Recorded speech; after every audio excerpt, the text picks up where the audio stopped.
hein, pessoal? Nem vou pedir para vocês virem com vaga. Tá doendo, né? É. Mas o Grêmio mereceu, porque faltou ambição para o seu treinador.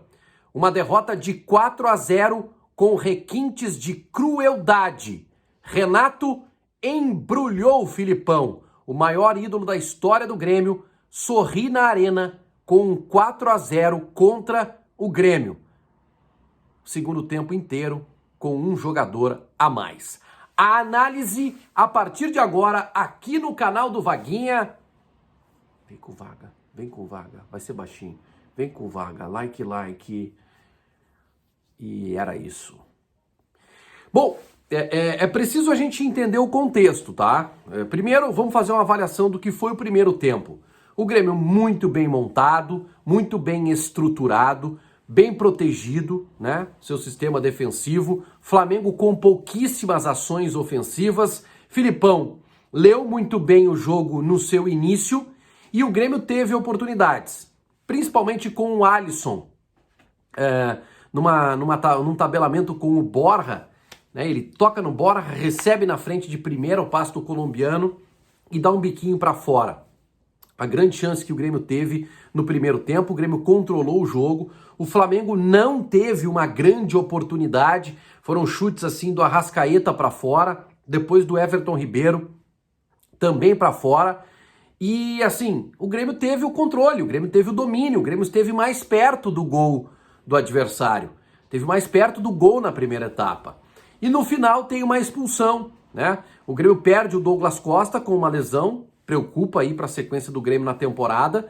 Entra o Ferreirinha, muda um pouco a característica, porque com o Douglas o Grêmio tinha mais retenção de bola, com o Ferreira pela característica, né, jogador que vai ter iniciativa, vai para cima, e aí o Grêmio perde um pouco da posse de bola, mas mesmo assim o Ferreira cava um cartão amarelo do Isla, e depois o Alisson consegue a expulsão do jogador, segundo cartão amarelo, vermelho bem aplicado, o jogo ficou quente ali, mas o vermelho foi muito bem aplicado. O que acontece no intervalo? E aí, para mim, o intervalo ele para mim não, para todo mundo, né? O intervalo é crucial para a definição do jogo. Por quê?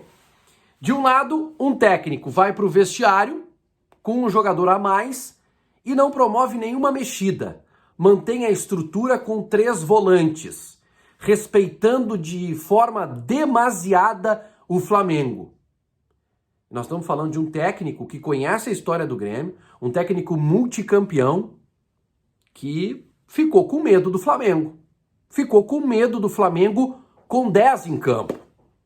E aí pagou um preço altíssimo, um preço caríssimo, porque do outro lado, Renato Portaluppi, num vestiário diferente dos últimos anos, arrumou o Flamengo. Colocou o Maia no setor de meio de campo, abriu o Everton Ribeiro de um lado, abriu o Michael, que já havia entrado, né, no lugar do Bruno Henrique lesionado, do outro, posicionou o time do Flamengo e tomou conta do jogo. A famosa embrulhada de um técnico em outro, ou nó tático, como vocês queiram. O Renato deu uma aula. Por quê? Tem mais jogadores, tem mais qualidade e tem mais ambição que Luiz Felipe Scolari. Isso ficou muito claro. Enquanto um técnico voltou para o segundo tempo, respeitando demais o adversário com um jogador a mais, o outro, com um a menos, teve ambição para ganhar o jogo e o Flamengo foi empilhando um gol atrás do outro. O Filipão lançou mão do Campaz, fez a estreia, teve boa iniciativa, mostrou personalidade, jogador que não tem medo de chutar de fora da área, mas produziu muito pouco. O Grêmio teve uma chance ainda para empatar quando estava 1-0 para o Flamengo, foi um cruzamento na cabeça do Borja, Borja cabeceou, o Diego fez uma grande defesa.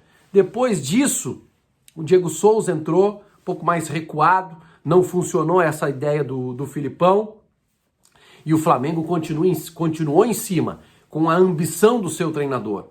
Um técnico que não tem medo, que não tinha medo quando comandava o Grêmio.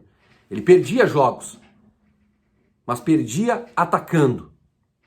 E com o Flamengo ele não ficou com medo de perder o jogo para o Grêmio. Porque ele foi pior que o Grêmio no primeiro tempo, reconheceu isso, fez a leitura rápida e arrumou o time, enquanto o Filipão não sabia o que estava acontecendo. E o que aconteceu foi que o Grêmio levou gol do Mateuzinho, levou gol do Rodinei e levou gol do Vitinho. 4-0, mais um vexame contra o Flamengo. As consequências disso: o jogo acabou com o Wanderson sendo expulso, com os jogadores do Grêmio cabisbaixos, o Grêmio que vinha numa sequência boa, ou que vem numa sequência boa, numa crescente no Campeonato Brasileiro, leva uma pancada muito forte, numa competição de mata-mata, onde o Grêmio tem tradição, e agora a gente precisa olhar para a consequência disso. Qual vai ser a consequência de uma pancada como essa, de 4-0 em casa, com um jogador a mais em campo?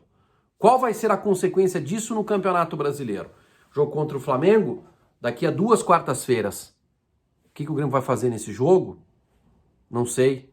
Se desse para entregar e não ir para o Rio de Janeiro, seria melhor. Ou vocês acreditam que o Grêmio vai ganhar o jogo de 5-0 do Flamengo? É até perigoso um jogo como esse no Rio de Janeiro, porque o Grêmio vai estar focado e precisa estar focado no Campeonato Brasileiro, precisa preservar algumas peças pensando no Brasileirão. E assim, eu não sei o que pode acontecer no jogo da volta. Eu não sei o que pode acontecer. O pior não é uma eliminação precoce de cara na Copa do Brasil. Isso não é o pior. O pior pode ser uma consequência extremamente negativa para um time que vinha embalado no Campeonato Brasileiro. E que tem como grande objetivo, isso precisava ter sido bem claro antes do jogo, fugir da zona de rebaixamento no Campeonato Brasileiro. O presidente Romildo Bolzan Júnior, que disse que o Flamengo não era invencível, vai ter que ouvir. O Grêmio vai de sangue doce porque não tem... Não é assim que funciona o futebol. O Grêmio toma mais uma lição. E agora a torcida é para que o Grêmio não sofra consequências graves no Campeonato Brasileiro. Para que o grupo não se abata.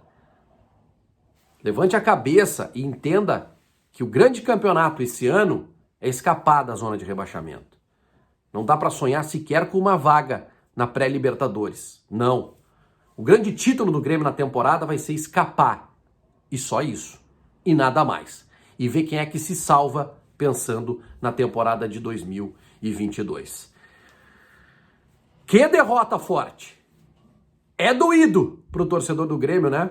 Assistir o Renato sorrindo à beira do gramado na arena. Um abraço a todos, um grande abraço. Obrigado pelo carinho da audiência, até a próxima. Tchau, tchau.